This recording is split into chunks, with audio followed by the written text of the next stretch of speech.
Want to know how I got this delicious egg white cheddar? Well, let's take a look. First, you're going to start with sprouted pumpkin seeds. You're going to soak them for 8+ hours. Then you're going to rinse them and dry them overnight. Now, I like to put mine under the exhaust hood and turn on the fan that's on top of my stove, the hood fan, and let them dry overnight. This is a very important process if you want to remove the green skins. Now you want to shake it a bit so that's even distribution. You can even pour them on the towel so that they can dry evenly. Next thing you want to do is rinse them. Now this is a very important step. Now, as I said before, you have to rinse these because with a high-powered rinser on your sink, that would be the easiest way to get the water off or get the skin off. And then you want to kind of smush them in between your hands, and that'll be another method to remove the green from the pumpkin seeds. You want to do this repeatedly until you're really happy with, like 95% of your pumpkin seeds are white. And the skins have been removed. You're just going to keep doing that. I'm just doing it like a little bit, just getting like the little small ones that still have some green on them, to kind of reduce it down. You want, like I said, 95% of your pumpkin seeds to be with their skins removed in order to get that egg white color.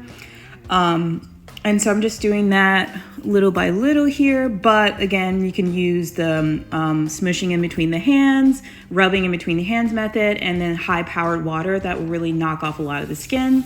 Now, I had to switch to a pasta strainer because I really wanted you to see the process that goes on here. And so I'm just gonna take these, and you see how most of the skin is now removed. This is what I mean by like at least 95% of the skins have been removed from your pumpkin seeds.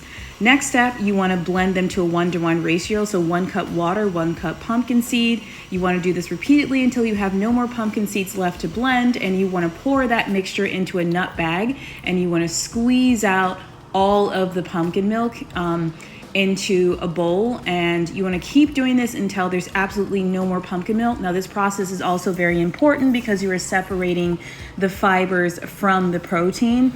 It can be a strenuous process. It can take up to 30 minutes depending on how much pumpkin seeds you've done. If you've done like 4 cups, you're going to be around 30 to 45 minutes of just squeezing out the milk. So once you've done that, you want to go ahead and cook it on medium to high heat. Now I'm putting this on I'm going to put a hood over it because this will trap in the moisture and help it not stick to the pan, but you also get that eggy omelet texture. And now that I've done it, I've removed the top and I've added some Daya vegan cheddar cheese to it. And as you can see, it's falling apart a little bit because it's sticking to the pan. But I'm using like the Always non-stick pan, but Our Place pan, but yeah, it's still a little bit sticky, and that's how you get your omelet. I'm gonna try this again, and I think the key is to have a really strong silicone spatula that will allow me to flip it without it breaking. I think that's what I really needed. But yeah, here is the first try at our vegan egg white and cheddar omelet. Let me know what you think in the comments. And don't forget to subscribe.